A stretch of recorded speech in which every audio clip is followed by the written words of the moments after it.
Bienvenue sur Talents Précieux, le podcast des soft skills au travail, ces forces singulières qui font les succès d'un parcours professionnel. À travers un témoignage différent à chaque épisode, Talents Précieux illustre la mise en œuvre des soft skills, autrement appelées compétences comportementales, dans un contexte pro.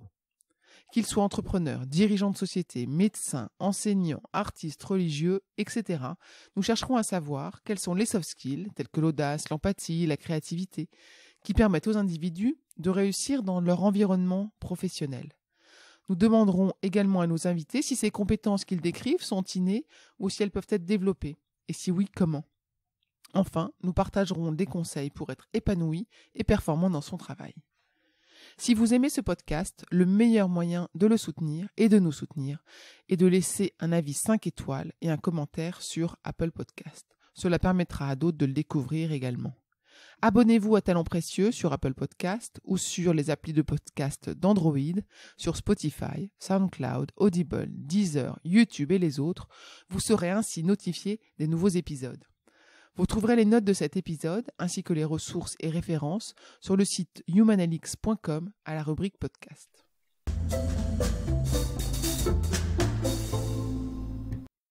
Je suis Perrine Corvézier. J'ai cofondé avec Amélie Dag la société Human Learning Expedition qui produit ce podcast. Pour cet épisode, nous voulions obtenir l'avis d'un militaire. Nous avons été reçus par le lieutenant-colonel Gauthier Saint-Guilhem, officier dans l'armée française depuis 20 ans, qui partage son parcours avec nous. Depuis 20 ans, il évolue d'affectation en affectation en alternant des périodes de formation, de management et des postes administratifs. Il partage avec nous ses réflexions sur les compétences nécessaires aux officiers, à celles qu'il a développées pendant des périodes de formation et celles qu'il a acquises en affectation sur le terrain, au contact des autres. Une conversation où vous entendrez parler d'héroïsme au quotidien, de service de la France et de l'utilisation de l'intuition dans un environnement très hiérarchique et rempli d'actions réflexes. La préparation y a son importance, ainsi que la récupération. Bonne écoute. Bonjour Gauthier. Bonjour. Merci d'avoir accepté notre invitation et de nous recevoir. Est-ce qu'on pourrait commencer cette conversation par ton point de vue sur le sujet suivant ? Est-ce qu'on est militaire ou est-ce qu'on devient militaire ? Alors, naît-on ou devient-on militaire ? Je pense que c'est un métier particulier, c'est une vocation.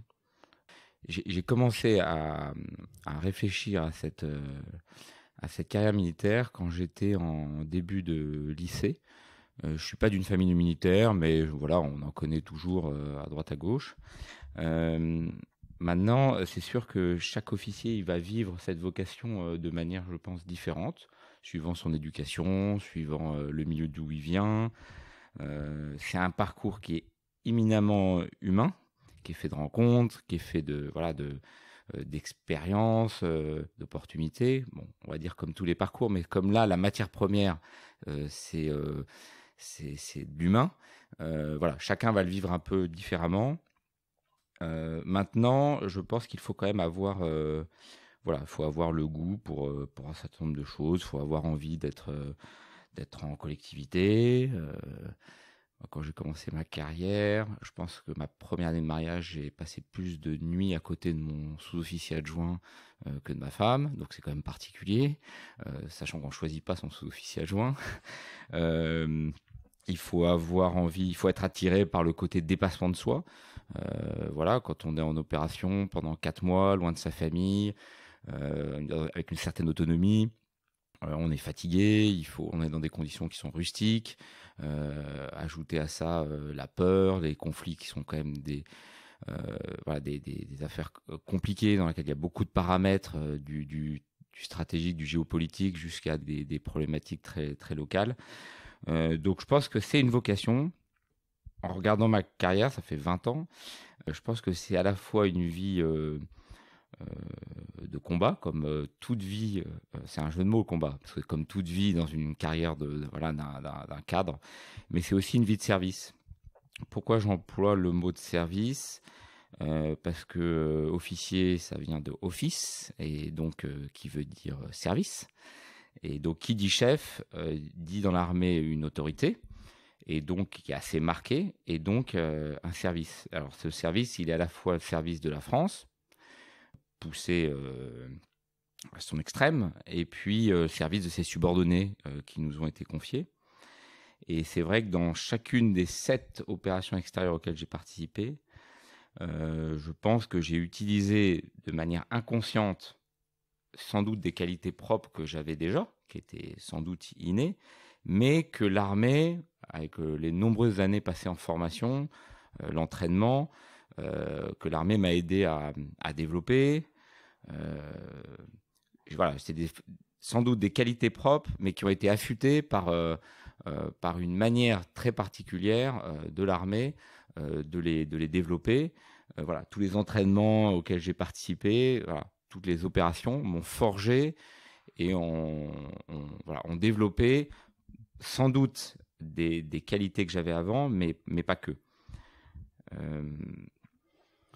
Le service de la France, c'est quand même pas un métier comme les autres. Ça veut dire que on peut servir la France dans plein de métiers. On peut être professeur, on peut être préfet, on peut être chef d'entreprise. On sert quand même la cité, on sert la France.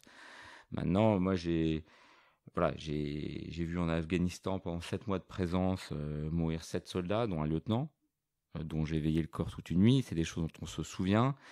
D'ailleurs, l'armée, ça n'a jamais été, et c'est toujours pas les officiers à l'arrière et les militaires qui meurent devant. Hein. Il y a des officiers qui meurent aujourd'hui dans les opérations. Quand on part en opération pour 4, 5, 6, 7 mois, on pense à sa famille qu'on laisse, sa femme, ses enfants, ses parents. La dernière opération auquel j'ai participé, c'était en Centrafrique en 2013. Après 2 jours d'opération, on avait déjà 2 soldats qui trouvaient la mort à Bangui. Bon, on réfléchit à cette notion de service, on s'y prépare, mais on se dit quand même que le chef militaire, il accepte l'éventualité de recevoir la mort, d'avoir des subordonnés qui meurent sous son commandement, et puis de donner la mort. Donc c'est quand même pas, c'est pas rien, quoi. Sa vie, la sienne, et puis celle de les autres et celle de ses hommes. Et puis, une autre particularité, je pense, le service, après celui de la France, c'est aussi celui de ses subordonnés. Là aussi, un chef d'entreprise, évidemment, il a envie, je pense, que ses salariés se sentent bien, etc. Mais là, c'est poussé à l'extrême. Ça veut dire qu'il y a des exigences de service, de vie en campagne, qui fait que vraiment, que quel que soit son grade, le chef, il est uni avec des soldats avec qui il va partager les mêmes conditions de vie, les mêmes angoisses, les mêmes peurs, la même fatigue, les mêmes joies, etc. Et donc ça demande une disponibilité qui est quand même très importante, qui mange aussi sur la vie familiale, etc. Et donc nos hommes, c'est comme ça qu'on appelle ça, mais c'est les hommes et les femmes, mais c'est nos militaires, ils attendent de leur chef beaucoup de vérité, une vision, qu'on leur explique, qu'on leur donne le sens de ce pourquoi ils sont là. Et puis, nous, en échange, on leur demande une loyauté totale. Mais c'est particulier. Ça veut dire qu'un chef, il oriente l'action, il note ses subordonnés, il renouvelle les contrats, il les met en stage, etc. Et puis, le subordonné, il est prêt à obéir à son chef jusqu'à donner sa vie. Donc, ce n'est pas un métier comme un autre. C'est une vocation, mais qui peut être vécue différemment suivant les uns et les autres. La hiérarchie dans l'armée est toujours très pyramidale. Ça n'a pas changé. Est-ce que tu peux nous expliquer pourquoi ça n'évolue pas comme dans le civil ? Alors, je pense que dans l'armée française en particulier, on a une hiérarchie qui est encore très prononcée. Un officier, c'est un chef. Les militaires qui sont sous le commandement d'un chef attendent que ce soit une personne qui décide. Alors, je vais essayer de comparer avec deux expériences que j'ai eues dans ma carrière de mode de prise de décision. J'ai passé 1 mois comme rapporteur à la Cour des comptes, où j'étais détaché du ministère des Armées là-bas. Et j'y ai assisté. Donc, à la fin d'un rapport, vous travaillez à 2 ou 3 sur les rapports de la Cour des comptes que tout le monde connaît ou a entendu parler. Et à la fin de votre rapport, vous présentez devant une chambre spécialisée de la Cour des comptes, où des anciens, les conseillers maîtres, vont étudier tout votre rapport, vont vous poser des questions pour vérifier un peu la manière dont vous avez travaillé, peuvent vous réorienter sur votre travail. Et puis, de manière consensuelle, extrêmement consensuelle, ils vont assumer ce rapport de manière collective. Il n'y aura plus votre nom sur le rapport, ça sera gommé, et ça sera la Cour des comptes qui a sorti un rapport sur telle ou telle chose, telle ou telle thématique, en ayant peut-être gommé un tiers de ce que vous aviez dit, et en vous ayant peut-être demandé de rajouter un certain nombre de choses. Mais c'est la Cour des comptes qui sort ce rapport. Dans l'armée, ce n'est pas du tout le cas. C'est dans un état-major, par exemple, en France ou en opération, on va avoir un état-major, je sais pas, une cinquantaine de personnes qui vont travailler chacun dans leur domaine, le renseignement, les finances, la logistique, les ressources humaines, l'opérationnel pur. Ils vont proposer des hypothèses de travail à un chef d'état-major ou le général qui commande, et ce chef va prendre une décision qu'il va assumer avec son nom. D'ailleurs, il signe l'ordre d'opération, qui est le fruit de cette réflexion. Et c'est lui qui s'engage. Donc, je pense que, en partie, l'armée a encore un mode très hiérarchique parce que la décision, elle est assumée par une personne, même si elle est préparée de manière collective. Et ça, c'est quelque chose, je pense, d'assez particulier. Après, il y a peut-être... Bon, il y a beaucoup d'autres raisons, mais c'est sûr que le fait que on touche au domaine du service des armes, on est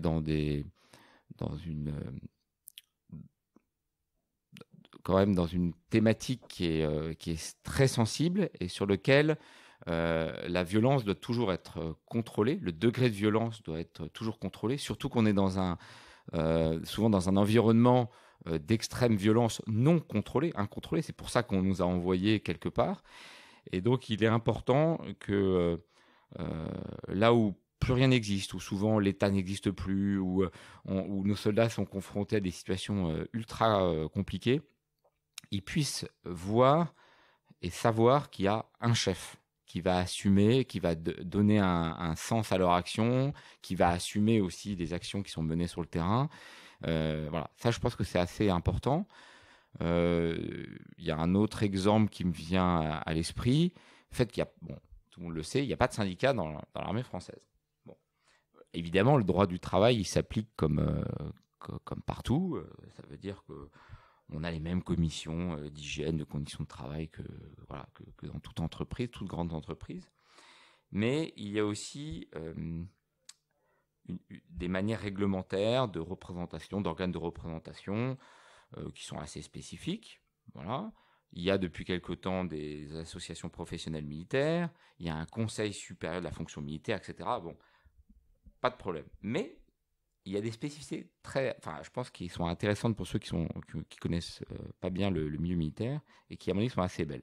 Première, l'officier, il donne des ordres, il organise l'emploi du temps de ses subordonnés, il donne du sens à l'action, etc. Mais surtout, il défend ses subordonnés vis-à-vis de problèmes de conditions de travail, de problèmes réglementaires, de problèmes juridiques, de problèmes de protection du risque, de conditions de vie, de reconversion. Enfin, il a ce rôle à lui-même, à son niveau, hein, un chef de section avec 30 soldats, un chef de corps, un colonel avec son régiment, de porter la voix de ses soldats, de ses subordonnés, officiers, sous-officiers et soldats, vis-à-vis de la hiérarchie, un peu, ça pourrait faire rigoler certains, mais un peu comme s'il était le représentant syndical. Et donc, ce devoir, il est profondément ancré dans l'armée. Et dans cette hiérarchie, un soldat ne comprendrait pas qu'en échange de son obéissance, le chef ne le représenterait pas. Bon, je pense que dans une entreprise, on en est assez loin, quoi. On verrait mal cette double fonction. Un autre exemple, dans les unités, donc une unité de 100 personnes, moi j'ai commandé un escadron à Orléans, une fois par semaine, il y avait 2 heures dans mon emploi du temps qui étaient destinées au rapport hiérarchique. Rapport hiérarchique, C'est une tradition qui vient plutôt de la Légion étrangère, mais maintenant qui est utilisée dans toute l'armée française. C'est la possibilité pour un soldat, pour un sous-officier, pour un officier, d'accéder librement à son N+2, sans que le N+1 ne soit présent. Voilà. Alors, il donne, en fait, il faut être très concret, donc il y a un cahier, on appelle le cahier du rapport hiérarchique, et il dit, bah voilà, moi, jeudi prochain, je veux pouvoir voir le capitaine, donc je suis sergent, je veux pouvoir voir le capitaine, donc au-dessus de mon chef de section, au-dessus du lieutenant. Souvent, on donne la thématique, le sujet. On permet quand même au capitaine de savoir ce qu'il en est, mais ça peut être un général qui demande le rapport hiérarchique au chef d'état-major des armées, ou ainsi de suite. C'est la possibilité d'avoir accès au N+2 pour évoquer un problème. Ça peut être un problème de commandement, un problème très personnel, ça peut être... Mais dans cette hiérarchie très formelle de l'armée, il y a un petit peu des garde-fous qui permettent à la fois de conserver cette hiérarchie, parce qu'on en a besoin en temps de guerre, on en a besoin dans des conditions difficiles, mais en même temps, il faut pouvoir limiter, vous voyez, le côté excès du petit chef, quoi. Voilà. Et puis, il y a aussi quelque chose, c'est qu'il y a une grande mobilité dans les armées, et donc, même si vous tombez sur un mauvais chef, au bout de 2 ans, c'est soit vous, soit lui qui partirez, mais vous ne resterez pas avec lui, même s'il demande à vous garder. Donc, il y a quand même il y a des garde-fous, mais je trouve que cette idée du rapport hiérarchique, elle est intéressante. Par exemple, il y a aussi l'évaluation, enfin nous, qu'on appelle de manière très formelle la notation. Donc, tous les soldats, sous-officiers, officiers, sont notés. Bon, pour l'instant, rien d'exceptionnel, sauf qu'il y a une double notation. Vous êtes reçu une première fois, donc je pense à l'évaluation annuelle. Vous êtes reçu une première fois par votre N+1, vous dire ce que vous pensez, etc. J'ai sous les yeux mon bulletin de notation. Il y a une partie de performance dans l'année qui vient de se dérouler. Alors, il y a trois grandes thématiques. Le comportement général dans l'exercice des responsabilités qu'on a donné à la personne. Mais un militaire du rang, il a aussi des responsabilités. On va lui confier en fonction de l'adaptation à l'emploi qu'il a tenu, les résultats. Et puis, voilà, bon, ça c'est la performance. Et puis il y a quelque chose qui est assez intéressant, il y a une petite ligne où on dit si cet officier m'était à nouveau proposé pour servir sous mes ordres, j'apprécierais de l'avoir, j'accepterais de l'avoir ou je préférais ne pas l'avoir. Je trouve que c'est intéressant parce que ça donne une petite liberté quand même pour celui qui note.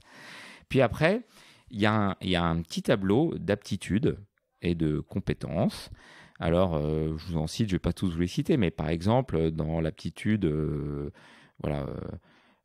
partage et conviction, on peut être noté de 1 à 5. Voilà. Est-ce que la personne a un esprit d'équipe, cohésion, est-ce qu'il est exemplaire, est-ce qu'il a une force de conviction pour transmettre des idées, enfin voilà, etc. Et puis dans les compétences, j'en vois une, par exemple, animer. Est-ce que c'est quelqu'un qui sait insuffler une dynamique de groupe à ceux à qui, voilà. Est-ce qu'il fait preuve de discernement, de diplomatie dans une situation, enfin. Et puis après, la personne, le N+1 peut mettre une petite appréciation manuscrite. Et puis, quelques semaines plus tard, après cette communication, cet entretien d'évaluation, auquel vous avez pu émettre des remarques, parce que vous trouvez que vous avez été jugé trop durement, ou que par exemple, il y a une fonction qui n'a pas été prise en compte dans votre évaluation, vous êtes reçu par votre N+2, qui va lui aussi confirmer ou pas certaines compétences, et puis y rajouter un commentaire propre. Alors, il n'y a aucun intéressement financier, donc c'est pas tout à fait comme une évaluation dans le privé, mais ça peut compter pour l'avancement, ça peut compter pour pas mal de choses, mais c'est intéressant parce que dans le regard qu'on peut avoir aussi sur soi-même, on a quand même soit N+1, soit N+2 qui ont pu s'exprimer, avec qui on a pu discuter, et donc dans cette verticalité, cette hiérarchie assez très prononcée dans l'armée française, ce qui n'est pas vrai de toutes les armées. Pour avoir vu en opération, c'est quand même très particulier à l'armée française. Il y a tous ces petits garde-fous, ces petits trucs que l'armée française a mis en place, je pense, au fur et à mesure des années. Tu es dans l'armée depuis 20 ans. Et tu nous as déjà parlé d'affectation. Est-ce que tu peux nous partager brièvement ton parcours ? Alors, après 2 ans de préparation, de prépa HEC dans un lycée militaire à Saint-Cyr-l'École, Donc j'ai passé le concours de Saint-Cyr. Saint-Cyr, c'est une école qui est à Couët-Quidam, qui dure 3 ans. Puis après, on choisit en fonction de son classement une arme. J'ai choisi l'arme blindée cavalerie. Donc c'est le combat à partir d'un véhicule blindé et puis une spécificité un peu de renseignement. Après, j'ai passé 3 ans comme chef de peloton, chef de section, c'est la même chose suivant les armes. Et c'est en gros être chef d'une trentaine de soldats, dont voilà, trois sous-officiers, dont un ancien qui vous aide. Enfin, vous avez 22, 23 ans. Hein. Et je suis parti avec ce peloton pour des entraînements à l'étranger, en Ukraine. Je suis parti au début de la du conflit qui avait eu lieu en République de Côte d'Ivoire en 2002-2003. Puis après, j'ai fait 2 ans à Orléans comme officier adjoint d'un escadron de Charles Leclerc. Ça veut dire que c'est la personne qui est à côté du chef, qui s'occupe de tout ce qui est logistique, emploi du temps, voilà, pilotage, enfin toutes ces fonctions-là. Et puis je suis parti à nouveau en Côte d'Ivoire comme officier renseignement, et puis au Kosovo où je m'occupais de journalistes. J'accompagnais les journalistes sur le terrain pour leur expliquer voilà, ce que vivaient les uns et les autres. Après, j'ai fait 2 ans après formation, parce que beaucoup de formations dans l'armée, on pourrait y revenir. On y reviendra. Après, j'ai passé un diplôme d'état-major qui permet d'aller servir dans un état-major. Puis j'ai commandé une unité à Orléans dans un escadron de Charles Leclerc, donc c'est 150 personnes, voilà, dont le matériel majeur est le Charles Leclerc. Il y a une quinzaine de chars, puis des véhicules d'accompagnement. Avec cet escadron, je suis parti à N'Djamena, au Tchad, pendant 4 mois. 4 mois pendant lesquels un de mes enfants est né. Puis vous revenez pas, vous êtes là-bas. Donc c'est quand même des moments un peu particuliers. 2008, j'ai rejoint pour une première expérience Paris, donc l'administration centrale, où je m'occupais de retour d'expérience. Vous savez, à la fin des opérations qu'on vit à l'étranger, le chef écrit souvent un rapport, et donc on analysait tous ces rapports pour voir comment changer les choses, pour savoir si quelque chose s'était mal passé, c'était dû à un problème humain ou c'était vraiment un problème d'organisation, voilà. Et puis je suis parti à Kaboul, j'étais chef du centre de presse, j'accueillais tous les journalistes qui voulaient venir voir les forces françaises. En 2011, j'ai passé un concours de l'école de guerre, donc c'est une particularité parmi tous, on est assimilé fonctionnaire, mais parmi tous les fonctionnaires en France, on est les seuls au bout de 15 ans de carrière à tout remettre à zéro et puis se présenter à l'écrit, à l'oral pour un nouveau concours qui est très complet, très sélectif. Donc après, j'ai effectué une année de scolarité et à la sortie de cette année d'école de guerre, j'ai été détaché à la Cour des comptes comme rapporteur. Et puis, j'ai fait une formation spécialisée. J'ai passé un Master 2 de gestion publique à l'ENA et Dauphine. C'est un master commun qui sont essentiellement de finances publiques, RH. Et puis, ensuite, du jour au lendemain, j'ai quitté la Cour des comptes. J'ai pris un avion vers le Liban avec mes affaires. Je me suis retransformé en militaire, même si on est officier où qu'on soit. Et j'étais chef des opérations dans un régiment qui était déjà installé au sud Liban et qui était un peu la force de réaction rapide de la FINUL, cette force des Nations Unies qui stabilise le sud Liban. Je suis parti une première fois, puis en revenant, il y a un général qui m'a demandé de l'accompagner pour le début d'une opération en République de Centrafrique, donc on est en décembre 2013, comme assistant militaire. C'est un rôle très particulier. D'habitude, on ne choisit jamais ses subordonnés ni ses chefs dans l'armée, mais pour ce rôle, pour cette fonction-ci, on est un petit peu, on est une personne dans l'ombre du général qui commandait donc cette force de 2000 soldats en Centrafrique. On est un peu un petit cerveau déporté, donc c'est-à-dire c'est nous qui notons tous les entretiens, qui supervisons aussi son emploi du temps. On doit être capable, le soir à minuit, d'aller accompagner le général pour aller visiter un lieutenant qui tient un checkpoint en pleine ville, et puis le lendemain d'accueillir le président de la République qui vient faire une visite. Voilà, c'était une fonction très enrichissante où tout compte. Voilà. tout ce qu'on a appris de son éducation à toutes ses expériences professionnelles, sa formation. Et puis, j'ai rejoint ensuite, parce que mon régiment a été dissous, à nouveau l'état-major des armées, dans une gestion, pour une fonction très financière où je m'occupais des grands programmes d'armement.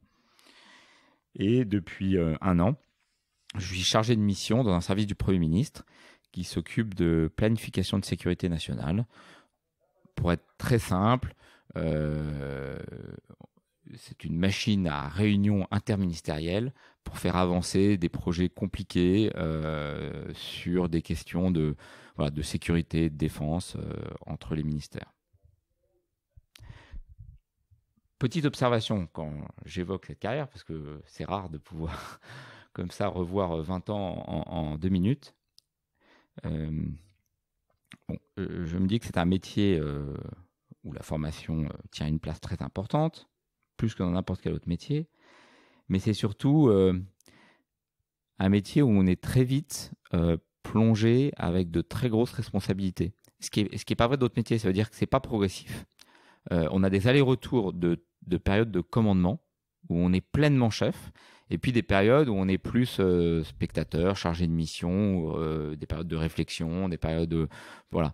Et voilà, par rapport, je me dis, à un chef d'entreprise qui souvent monte et a de plus en plus de responsabilités, nous, ce n'est pas toujours le cas.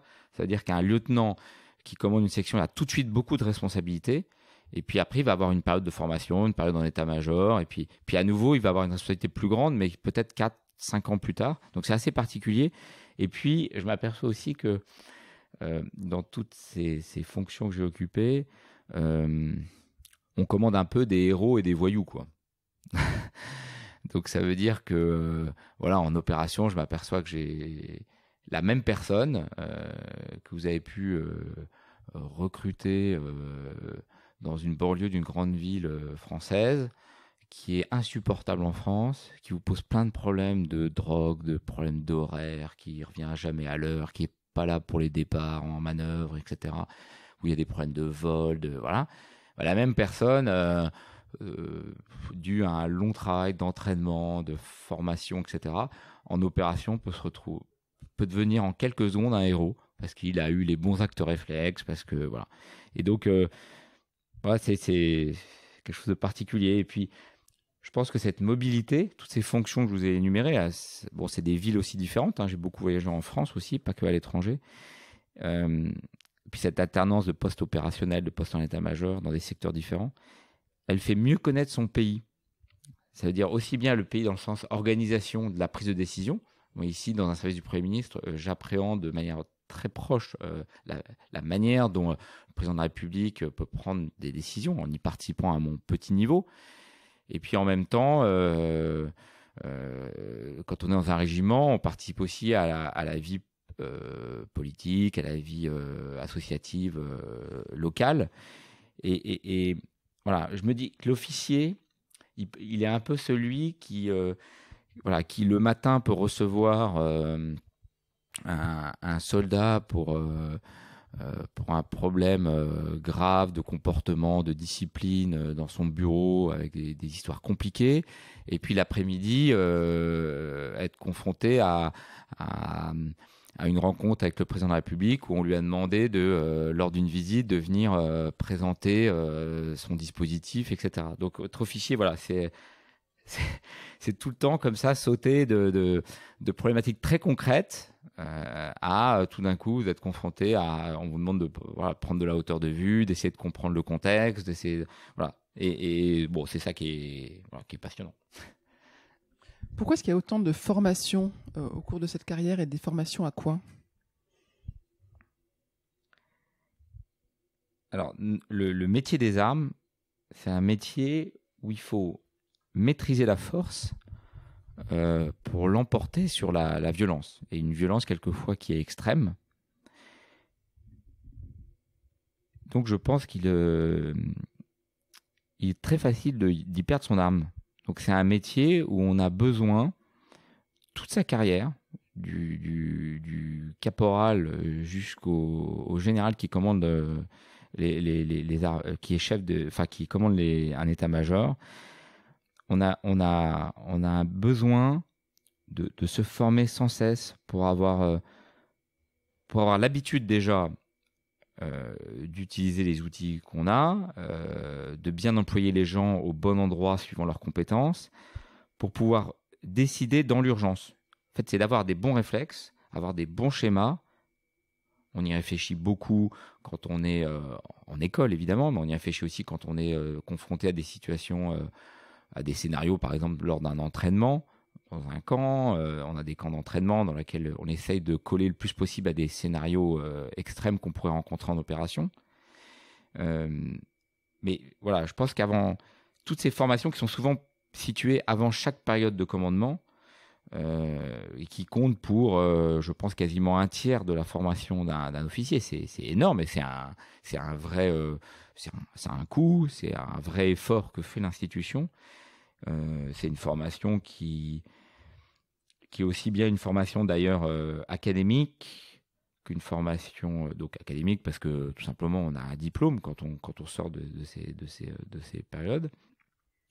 C'est des formations aussi morales, c'est-à-dire que souvent on est dans des conditions de fatigue, on nous place dans des situations aussi de commandement, avec des jeux de rôle, etc., qui sont qui prennent beaucoup. C'est des formations aussi sportives, hein, c'est des stages à droite et à gauche. Ces formations, donc, elles nous structurent, elles nous forcent à réfléchir avant d'être en position vraiment de commander en opération. Et puis, elles nous donnent aussi la légitimité, je pense, vis-à-vis de nos subordonnés, vis-à-vis de nos soldats, qui sont de toute manière bien plus compétents que nous dans leur discipline propre, ça c'est sûr, mais dans lequel ils aiment quand même que l'officier que je suis se soit plongé dans la difficulté qu'ils rencontrent dans leur poste. Je vais prendre un exemple très concret. J'étais donc lieutenant d'un peloton de chars Leclerc. Il y a 4 chars Leclerc. J'ai passé ma formation de pilote de char, de tireur de char. Rien de me préparer à piloter un engin de 60 tonnes, etc. Et puis je sais très bien que je ne serai pas aussi bon qu'un pilote qui passe régulièrement au simulateur pour se remettre en condition, voilà. Mais le fait de l'avoir vécu, le fait d'avoir oublié de fermer, vous voyez, le petit capot qui est au-dessus, et puis d'être passé dans l'eau et de voir son poste de pilotage inondé par l'eau, voilà, le fait de voir que effectivement on a un problème d'angle, que le char freine très très vite, donc on peut se cogner, il freine sur sa longueur, donc c'est quelque chose, voilà. Eh ben, on est confronté à la difficulté, le fait d'entendre rien à la radio parce qu'il y a eu un problème à l'intérieur de communication. Ça permet, quand on est le chef du char, jeune lieutenant, de comprendre les difficultés qu'ont ses subordonnés.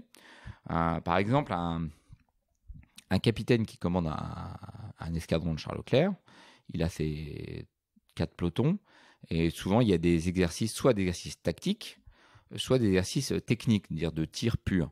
Et souvent, on fait tirer les chars un par un. Et voilà, le capitaine n'est pas obligé d'aller tirer, mais c'est sûr que les soldats qui voient leur capitaine comme un simple chef de char aller tirer, résoudre ses problèmes, parce qu'il y a toujours des problèmes, d'avoir la petite appréhension du score, parce que c'est toujours quelque chose qui est noté, voilà, vous avez raté 1 ou 2 objectifs, voilà. Ils vous reprocheront jamais de ne pas avoir le meilleur résultat, chose quasiment impossible, parce que ce n'est pas votre métier pur, mais ils reconnaîtront le fait que vous êtes plongé dans votre métier.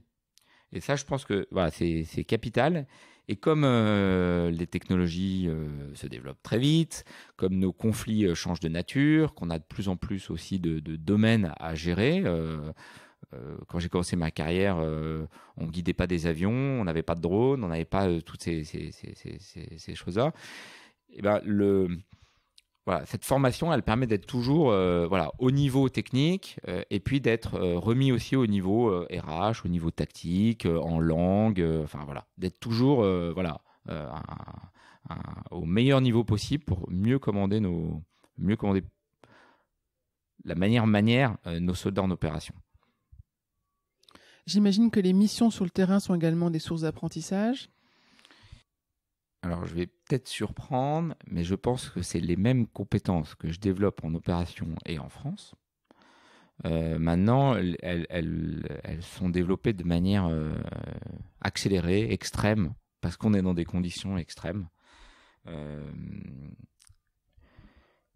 Si j'essaie d'en énumérer quelques-unes qui me viennent à l'idée, c'est sûr qu'il y a cette capacité à commander. Voilà, être un chef, être un bon chef, il faut quand même être habité par ce profond désir. Je pense que c'est pareil pour être chef d'entreprise, hein, sauf pour ceux qui ça leur tombe dessus. Voilà, mais je pense qu'il faut quand même avoir le profond désir, la volonté de devenir chef, donc de s'améliorer, etc. Et c'est un choix qui doit être renouvelé tout au long de sa carrière. Et puis ce désir de commander, alors peut-être plus effectivement en opération qu'en France, il doit toujours être accompagné, équilibré par une vraie humilité.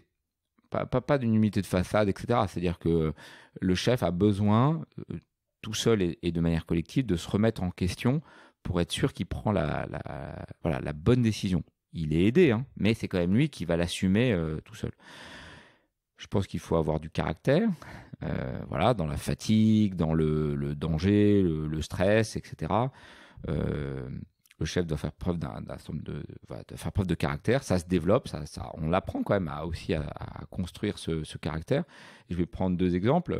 Je pense qu'en France, le chef doit avoir du caractère pour justement même lutter contre les problèmes administratifs, les problèmes de disponibilité de matériel, etc. Défendre tel ou tel cas je sais pas, d'orientation, de notation de ces soldats. Mais en même temps, quand il est en opération, il a besoin de la même énergie, de la même maîtrise de soi, de l'exemplarité, etc. Mais poussé à un niveau extrême parce que tout simplement, on vit à 100% ensemble. Si on reprend une équipe de foot, il n'y a pas de mi-temps et on ne vit pas 90 minutes ensemble. On vit 120 jours ensemble, jour et nuit, avec les difficultés qu'ont les uns et les autres d'un point de vue même personnel, etc.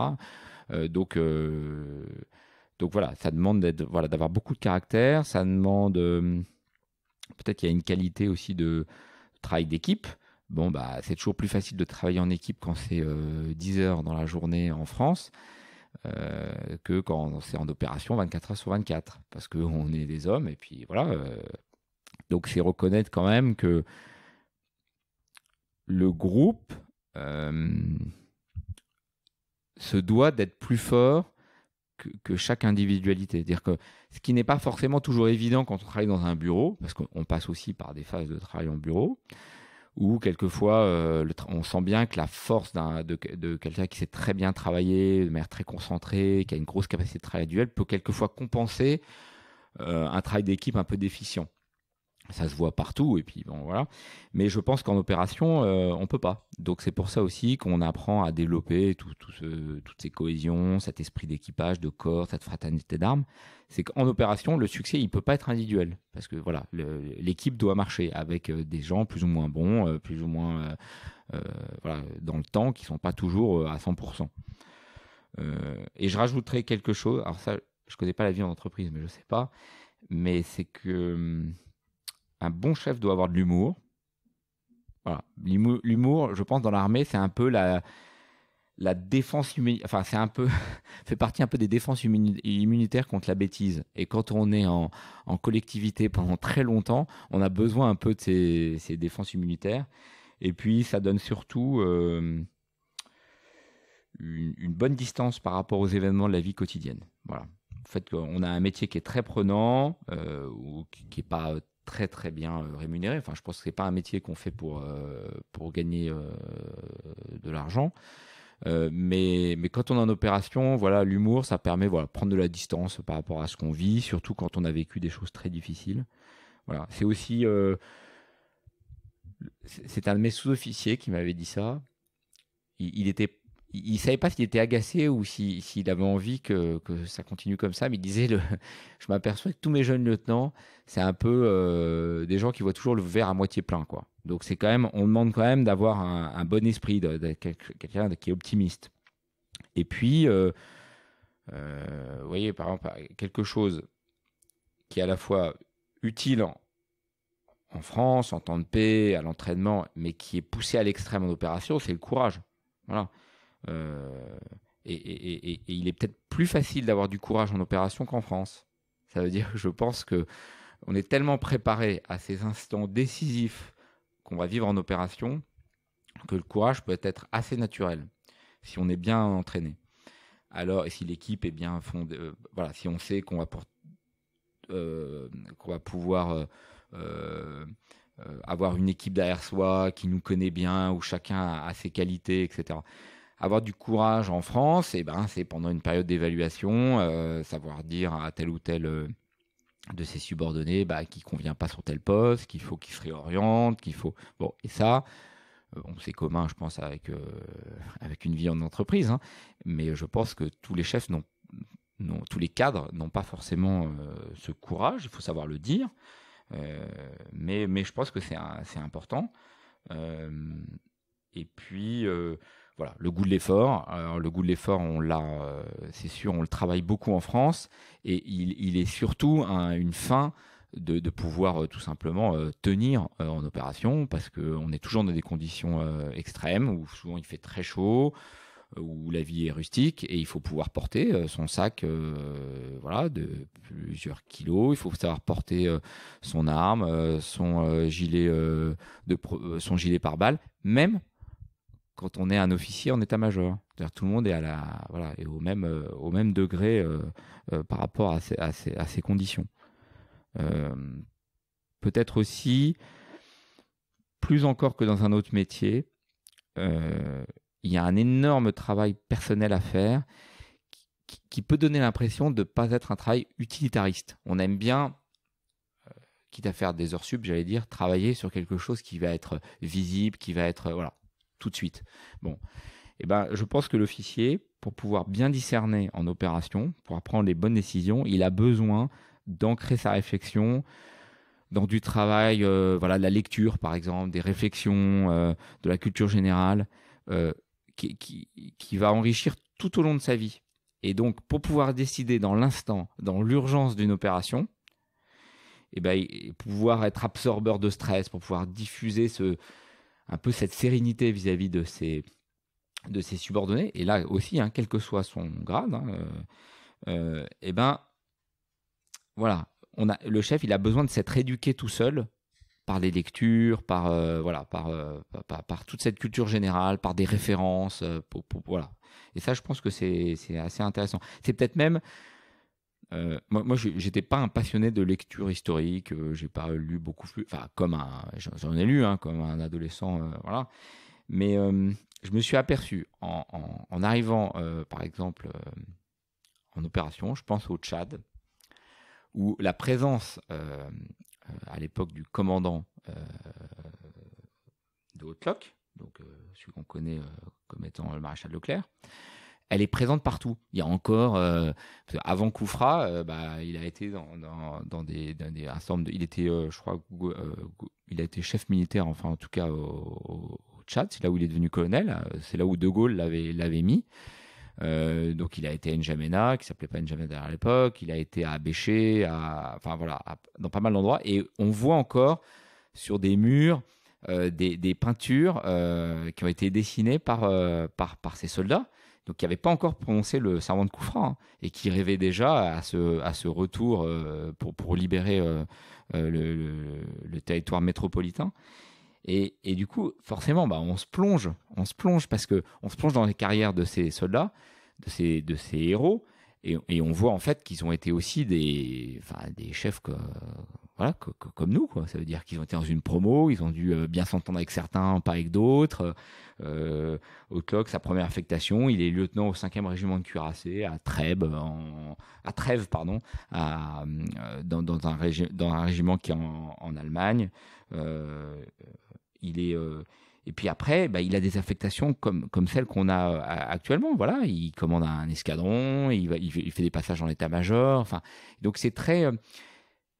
Moi, j'aime bien pouvoir lire à travers ces héros un peu, voir comment nous on pourrait se comporter si on était dans des situations pareilles. Actuellement, je travaille dans un service du Premier ministre qui existait déjà, qui existe depuis 1906, et qui s'appelle donc le secrétariat général à la défense et à la sécurité nationale. Il n'avait pas ce nom-là, mais quand j'arrive le matin au bureau, et même là où on tourne ce podcast, le commandant Charles de Gaulle à l'époque venait comme chargé de mission. Il est arrivé en 1931, il a passé 5 ans, il a écrit le fil de l'épée. Bon, bah, quand je me retrouve à mon bureau derrière mon ordinateur, je me dis, voilà, est-ce que je serais capable de faire ce qu'il a fait? Mais au moins, ça nous force à se poser des questions. Donc voilà, on va creuser. Moi, je me suis aperçu qu'il avait, voilà, il avait des missions qui étaient relatives à l'organisation de l'économie en temps de guerre, de ses fonctions un peu transverses entre ministères, comment organiser l'État dans ces situations de crise. On est dans les années 30, donc c'est très concret. Actuellement, on vit, l'État est tourné vers la lutte contre le terrorisme. Ben, on peut retrouver des choses qui sont similaires. Et ben donc, on peut se nourrir de la vie de ces héros connus, comme on peut aussi se nourrir. Moi, j'ai quelques chefs dans l'armée, quand j'étais capitaine, un colonel, je pense à un colonel en particulier, qui a été aussi mon héros. Je me suis dit, ah ouais, dans telle situation, il a été quand même drôlement courageux, quoi. Il m'a dit exactement ce qu'il pensait. On est resté très liés. Et ben, il m'a fait progresser. Il m'a tiré, il m'a développé telle ou telle chose. Et il a su me dire que voilà, il m'a su me montrer du doigt tel défaut qu'il fallait que je travaille, qu'il fallait que je... Et ben ça, voilà, ces héros connus et méconnus, mais qui sont du quotidien, ils sont hyper importants dans le rôle d'un chef. C'est du mentorat? Oui, c'est du mentorat, mais c'est du mentorat à distance pour les chefs militaires qui nous ont quittés et qui ont laissé des écrits. C'est clair que maintenant que je sais que le fil de l'épée a été écrit à l'endroit où je travaille actuellement, bah, ça me donne envie de le lire cet été. Voilà, je vais le relire, je vais me replonger dedans, je vais essayer de revoir un peu aussi des similitudes par rapport à ce qu'on vit aujourd'hui.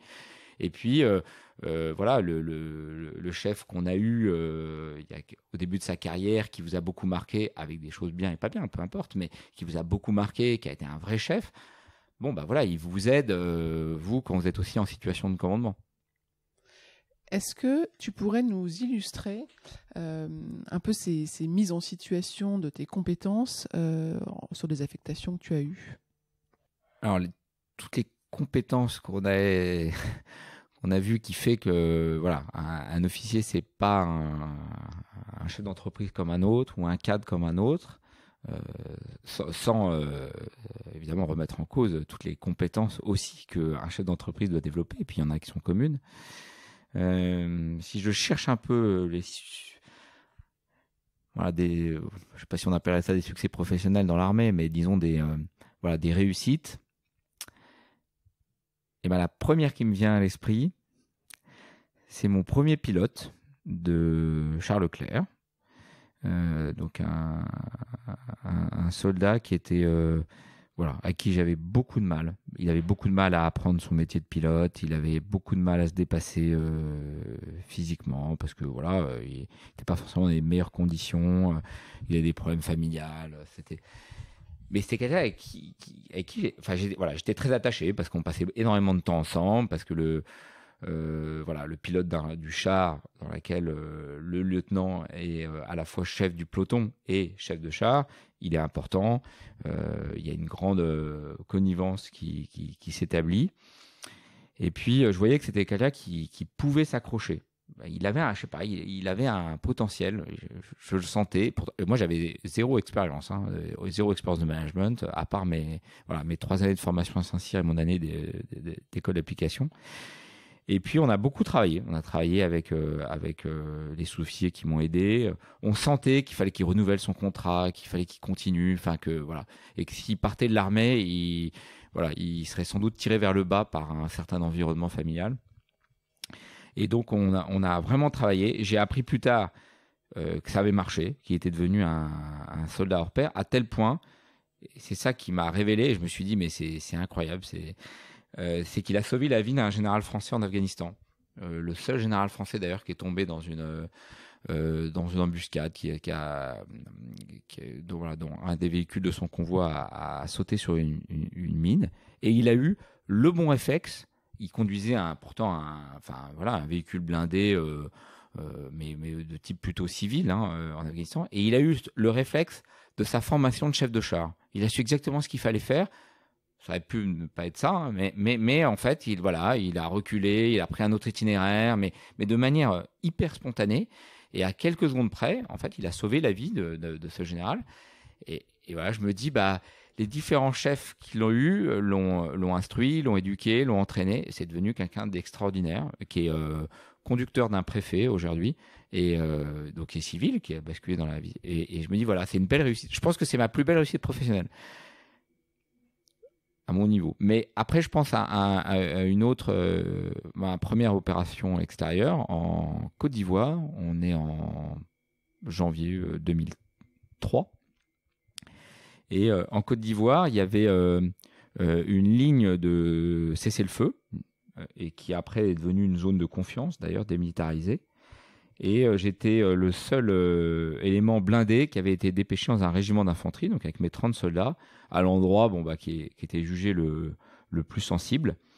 Et entre autres, dans des normes, la zone qui était confiée à ces 200 militaires, donc de l'infanterie, confiée à un capitaine, c'était une zone qui correspond à un département français. Hein. Vous voyez que il faut relativiser aussi ce que les zones de responsabilité qu'on a en opération par rapport à nos âges, par rapport à nos expériences sont incroyables. Et donc, l'idée était de faire, on ne peut pas être présent partout, de faire beaucoup de patrouilles, mais il y avait quand même sur les points principaux, entre autres les points de passage entre le nord de la Côte d'Ivoire et le sud de la Côte d'Ivoire, une ville sur laquelle il y avait toujours un blindé qui était là, de mon peloton, qui était là prêt à dissuader une éventuelle colonne de rebelles descendant vers la capitale de Côte d'Ivoire, vers Abidjan, en passant par Yamoussoukro. C'était vraiment la zone où il y avait déjà eu des combats le mois d'avant. Je me souviens très bien d'une carcasse de véhicules qui marquait exactement la délimitation, l'endroit où les rebelles, si jamais ils étaient descendus, devaient être arrêtés à tout prix. Et puis, désert des Tartares. On a vécu 2 mois à surveiller les équipages qui se succédaient à cet endroit, surveiller cette carcasse, surveiller cette grande ligne. Il y avait une ligne quasiment de 5 ou 6 kilomètres de long. Il n'y avait jamais de véhicules de rebelles descendants. C'était le désert des Tartares. Ou alors, on pouvait dire qu'on était suffisamment dissuasif pour pas qu'ils descendent. Et puis, il y avait un certain nombre de patrouilles. On avait l'impression que nos patrouilles ne servaient pas forcément à grand-chose. Mais voilà, on remplissait la mission. Et puis un jour, je pars en patrouille avec quasiment tout mon peloton, en laissant ce petit char surveiller cet axe. Et on part, on fait des formalités quand on part, des messages radio pour dire à combien on part. Je crois que j'accompagnais une journaliste, il y avait une journaliste allemande qui était avec moi. Moi, j'étais dans un petit 4x4 qui était à l'avant, qui était pas du tout blindé. Et puis on part de manière assez détendue. Hein. On n'était pas en gilet pare-balles, pas de casque, etc. On partait.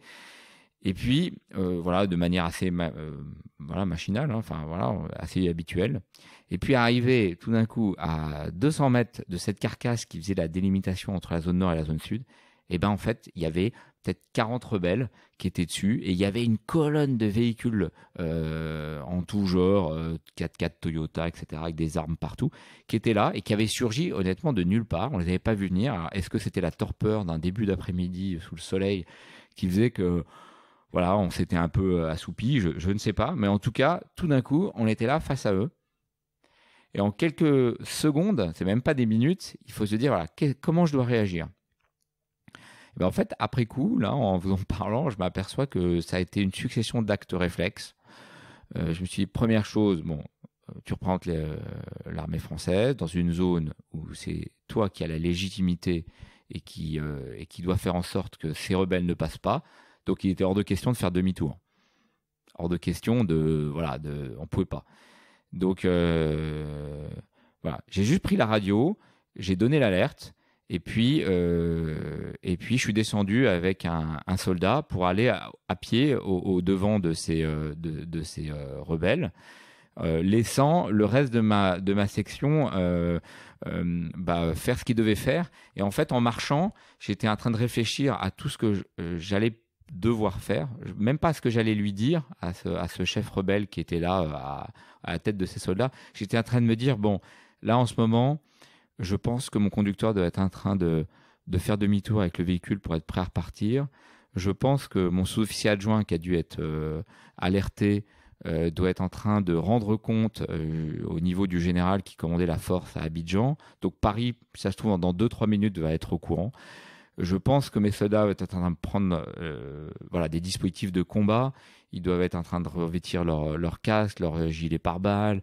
Il doit y avoir Donc j'ai essayé d'imaginer toutes les mesures finalement qu'on avait travaillées à l'entraînement, qui étaient devenues des automatismes. Et puis en fait, ça m'a aidé à avancer vers ce type en montrant aucun signe d'énervement parce que je réfléchissais à ce qui était en train d'être fait par mon peloton à ce moment-là. Et puis arrivé devant le soldat, devant le milicien, je lui dis vous avez rien à faire ici. J'avais 23 ans et je savais pas trop s'il était drogué, alcoolisé, etc. C'est lui quand même qui était en position de force nettement. Et je dis moi je vais quitter cette position et vous avez 10 minutes pour repartir vers le nord ou autrement j'ouvrirai le feu. Et je sais plus très bien ce qu'il m'a répondu. Il m'a dit de toute manière, quelque chose comme on va passer. Il est prévu qu'on descende, mais il n'y a plus personne qui protège la capitale. On va passer. Et puis je suis reparti de manière très très lentement. J'étais pas du tout serein là. Je me suis dit, si ça se trouve, je vais me prendre un coup par derrière, je sais pas quoi. J'avais pas de gilet pare-balles. Ils auraient pu faire tout ce qu'ils voulaient. Ils pouvaient même m'enlever. Enfin bon voilà. Et puis arrivé au véhicule, en fait, j'entendais tout le réseau radio qui était animé. Et en fait, tout était en place. J'avais juste joué les quelques minutes qui étaient dans ma fonction. C'était d'aller pas négocier, mais d'aller dire ce qu'on allait faire, et surtout laisser une porte ouverte. Parce que je savais que c'était ça qui était important dans ce genre de situation, parce qu'on l'avait déjà travaillé. C'est toujours laisser une porte ouverte et être directif. Voilà. Et puis, ils sont partis, il y a eu des reconnaissances, etc. Enfin, voilà. Mais c'était juste pour vous montrer cette idée de travail pendant de longs mois pour un moment qui dure quelques minutes et dans laquelle on sait exactement ce que chacun va faire. Incroyable cette histoire. Comment est-ce que tu fais pour rester aligné et te ressourcer ?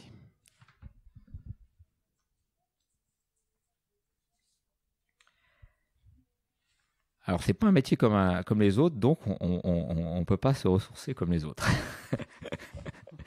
parce que on a cette c'est un métier qui vous prend tout le temps, surtout quand on est en situation de commandement. C'est pas toujours vrai quand on n'est pas en situation de commandement, mais quand on est en situation de commandement, on peut être dérangé à toute heure du jour et de la nuit pour des problématiques. Vous avez un soldat qui a fait une connerie dans une boîte de nuit, vous êtes dérangé, même si tu ne pouvez pas faire grand-chose, ou alors vous avez eu un accident de voiture lors d'un départ en mission d'un de vos soldats. Enfin, il peut y avoir plein de choses qui font que vous êtes à 100% quand même vers ce métier. Puis il y a une culture qui est très forte. Il suffit dans un dîner que vous ayez déjà été à côté d'un militaire. Il y a quand même un certain nombre d'acronymes. Il y a une culture militaire qui est assez forte dans laquelle on vit tous les jours.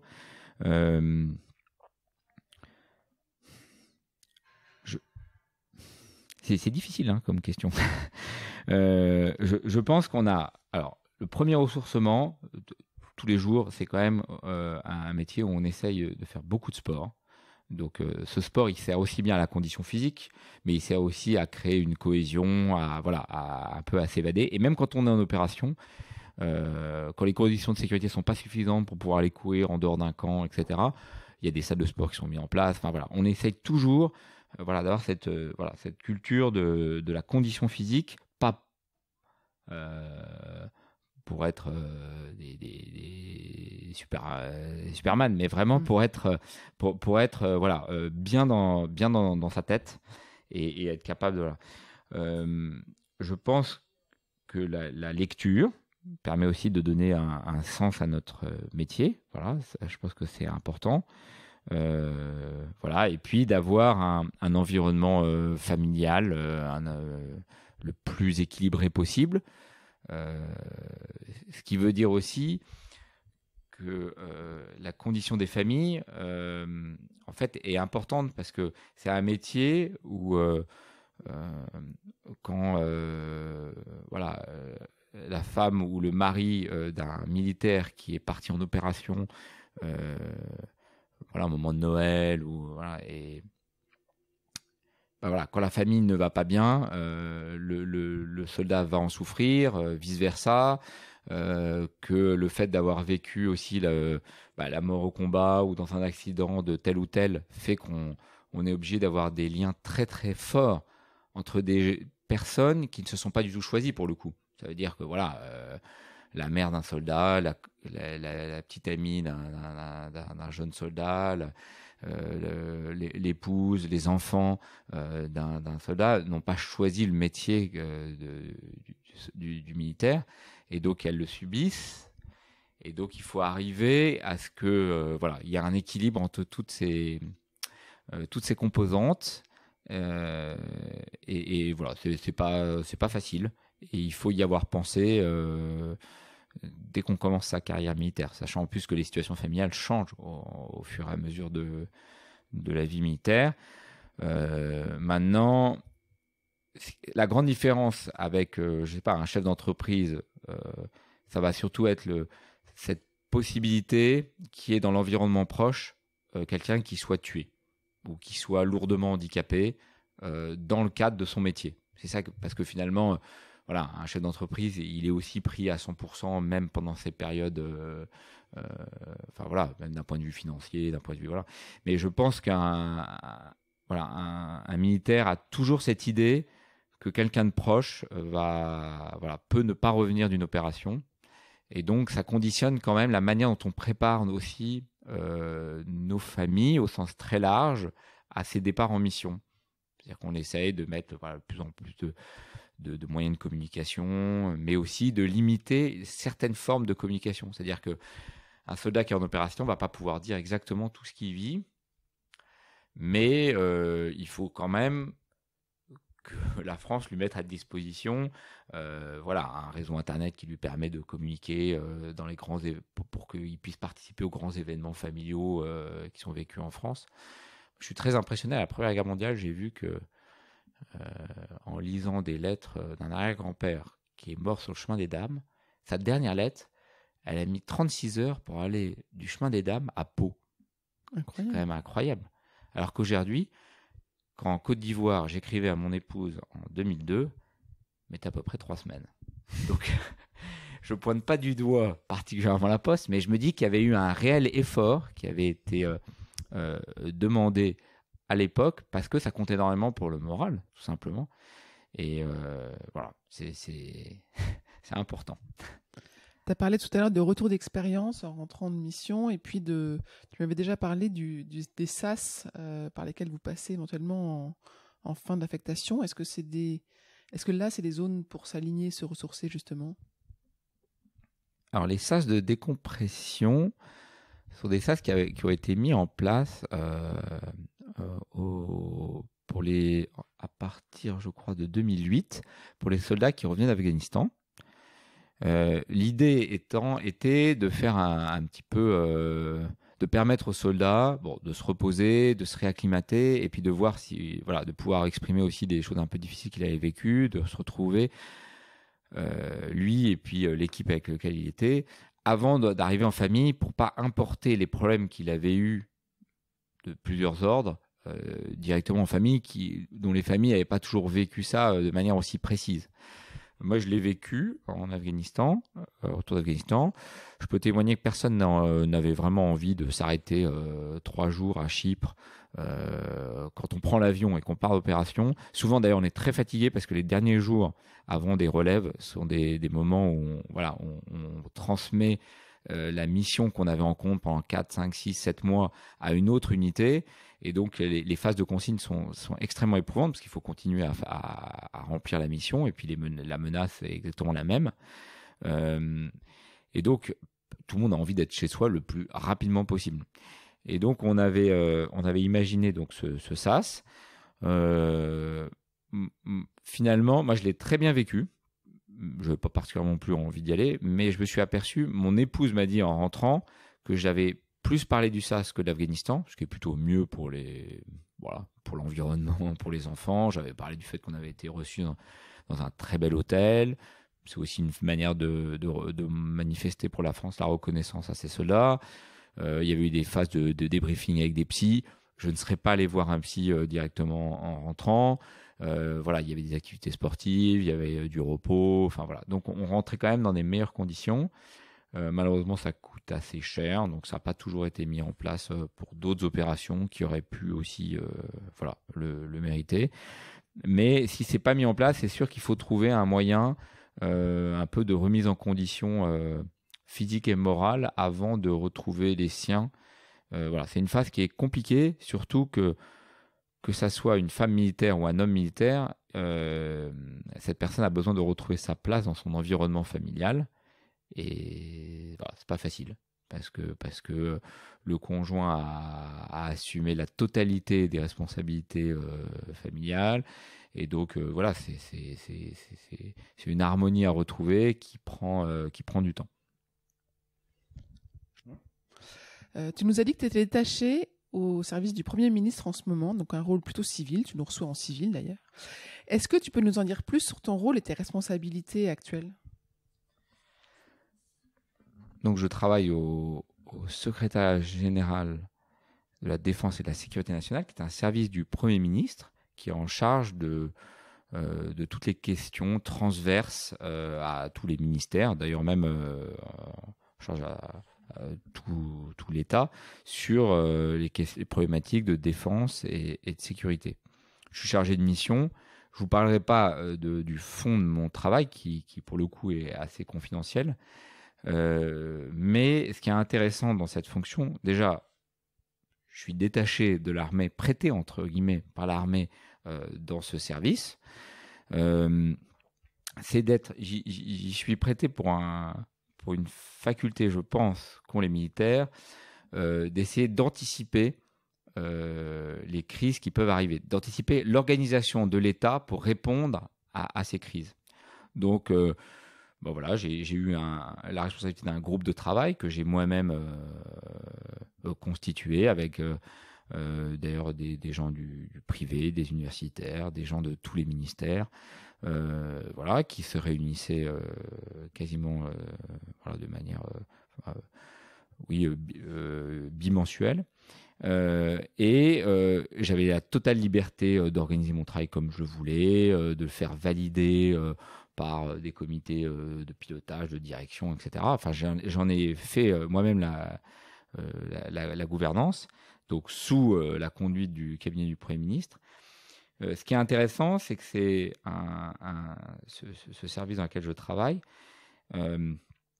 a un rôle de travail à très long terme et de travail dans la crise à très court terme. Il n'y a pas d'intermédiaire. Ça veut dire que bon, les ministères, plongés dans la vie quotidienne et puis dans le rythme imposé par le gouvernement, souvent ont un pas de travail de 5-6 mois. Et puis, voilà, ont beaucoup de problématiques du quotidien à trouver. Et nous essayons d'avoir ce degré de planification, de travail, d'organisation du travail, plutôt à 1 an et demi, 2 ans, pour essayer de voir, suivant les évolutions des technologies, l'évolution de la société, l'évolution des menaces, voilà, comment l'État peut mieux s'organiser pour répondre à une crise qui va arriver dans 6 mois, 1 an, 3 ans. Donc, il y a un travail de prospective qui est très intéressant et auquel les militaires, pour le coup, sont vraiment formés voilà, à ce travail d'équipe, de planification. Et puis, à très court terme, parce qu'en cas de crise, on est sollicité chacun dans nos compétences. Moi, je travaille avec,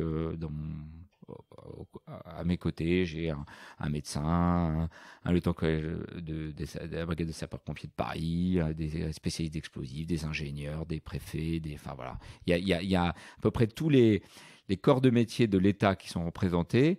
Et puis, chacun a son réseau, public et privé, qui permettent en quelques heures après une crise de pouvoir avoir une vue globale de toutes les problématiques auxquelles va être confronté le gouvernement et le chef de l'État pour essayer voilà, de minimiser les conséquences de la crise auxquelles on est confronté. Donc voilà. Donc pour moi, c'est une formation aussi parce que ça me permet d'appréhender la manière dont se prend la décision. Et puis, c'est une petite contribution en tant qu'expert militaire dans ce domaine. Tu as parlé de prospective, et justement, à propos du développement de la technologie, quelles évolutions vois-tu dans ton métier? Et si je te cherche un petit peu, est-ce que tu penses que les robots pourraient remplacer les militaires un jour? Alors, les robots ne remplaceront pas les militaires un jour, c'est sûr. Par contre, il faut que les militaires apprennent à travailler avec les robots et apprennent aussi arrivent à établir ce qu'ils veulent de ces robots. Et ça, c'est compliqué. Mais alors là, c'est de la prospective à 30 ans, savoir quels seront les combats du futur. Le ministère des Armées, il est organisé pour ça, pour essayer de travailler avec universitaires, les industriels de défense, etc., sur ces problématiques. Moi, je pense que la décision, elle doit forcément toujours rester humaine. Et en disant ça, cela implique que l'homme qui va prendre la décision soit au niveau. Donc ça justifie aussi le fait qu'il faut que ces chefs soient extrêmement bien formés et ne soient pas en décalage vis-à-vis des outils dont leurs subordonnés, que leurs subordonnés vont pouvoir utiliser. Donc il va y avoir on le voit actuellement dans nos opérations extérieures. Il y a des outils. Je sais pas, on peut penser aux drones. C'est ce que tout le monde, auquel tout le monde pense. Les drones en opération, ils sont utilisés par les armées pour pouvoir être plus efficients, parce que ça peut coûter moins cher. Ça permet aussi de voir plus loin, Mais les drones sont aussi utilisés par nos ennemis. Avec l'emploi d'explosifs qui peuvent être largués au-dessus des troupes, etc. Et donc forcément, on peut se poser la question de savoir ces drones, les jours où ils sont utilisés par nos ennemis en France, quand on va pouvoir lutter. Voilà. Mais donc je pense qu'il y a un rôle d'accompagnement, de bien savoir ce qu'on veut en faire, et puis de rester au niveau et de bien se dire quel est le périmètre que je laisse au chef militaire pour pouvoir toujours être en mesure de prendre cette décision et ne pas finalement avoir une non-décision à devoir juste valider. Ça veut dire, est-ce qu'il aura toujours ce choix entre plusieurs hypothèses pour mener son action, ou est-ce que, et ça je pense qu'il faut l'éviter, est-ce qu'il n'aura que le résultat d'une analyse qui sera finalement très mécanique, due à un certain nombre d'outils et de robots ou d'autres qui lui auront apporté une possibilité, et où finalement il ne va faire que la valider. Et donc ça donnerait au chef, même à l'homme, un rôle très, très limitatif. On sauverait juste les apparences. Non, je pense que le chef puisse avoir encore le choix pour pouvoir décider, quoi. Quel conseil donnerais-tu à quelqu'un qui est tenté de rentrer dans l'armée? Pour un jeune qui viendrait me demander de rentrer à l'armée, déjà, je lui dirais pas la même chose qu'il y a 15 ans, parce que c'est toujours plus agréable quand même d'être dans une institution, on voit, qui est en pleine transformation et puis qui est et dont le rôle est de plus en plus reconnu. Ça veut dire que moi je vois la manière dont même dans un dîner avec des amis, les gens ne posent pas les mêmes questions qu'il y a 15 ans sur le rôle des armées. Je dirais que c'est un métier de service. Un métier de service, service de notre pays et service de ses subordonnés. Et c'est un métier dans lequel il va falloir pas seulement, entre guillemets, subir une carrière, mais il va falloir se battre tous les jours pour pouvoir être à la hauteur, pour pouvoir être légitime pour commander ses soldats, pour pouvoir, et puis arriver à toujours combattre pour pouvoir avoir cet équilibre, conserver cet équilibre pour être être en mesure de prendre les bonnes décisions. C'est un métier où il faut accepter de se remettre très souvent en question. Il faut accepter quand même de repasser en formation régulièrement. Il faut accepter ce système hiérarchique et comprendre pourquoi il existe. Et puis avoir ce goût de l'effort, ce goût du dépassement. Mais c'est un beau métier. C'est un beau métier. Et qu'est-ce qu'on peut te souhaiter pour la suite de ton parcours professionnel ? Partir de l'armée si jamais je ne trouve plus de sens à l'action que j'ai. Ça, c'est sûr. Avoir ce courage de dire j'y suis pas forcément pour tout le reste de ma vie professionnelle. J'y suis tant que j'y suis épanoui et que je garde du sens à ce que je fais, ce qui pour l'instant est le cas. Et puis réaliser un beau temps de commandement normalement qui m'est prévu pour un commandement d'un régiment, donc c'est 900 personnes, qui est prévu normalement dans 1 an. Voilà. Dans 3 ans, on revient t'interviewer alors. Merci beaucoup de ton temps et d'avoir échangé avec nous aujourd'hui. Merci Gauthier.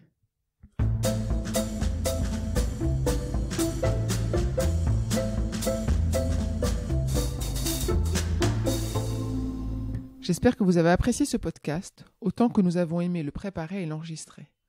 Talent précieux vous est proposé par Human Learning Expedition ou HLX. HLX conçoit et met en œuvre des programmes originaux et impactants destinés à révéler et développer les soft skills des individus pour en faire des acteurs épanouis et performants dans l'entreprise du XXIe siècle. Pour en savoir plus sur HLX, connectez-vous sur humanlx.com ou suivez-nous sur Facebook, sur Instagram, LinkedIn ou Twitter. Si vous avez aimé ce podcast, n'hésitez pas à en parler autour de vous et à écrire un avis sur votre plateforme de podcast préférée. À bientôt!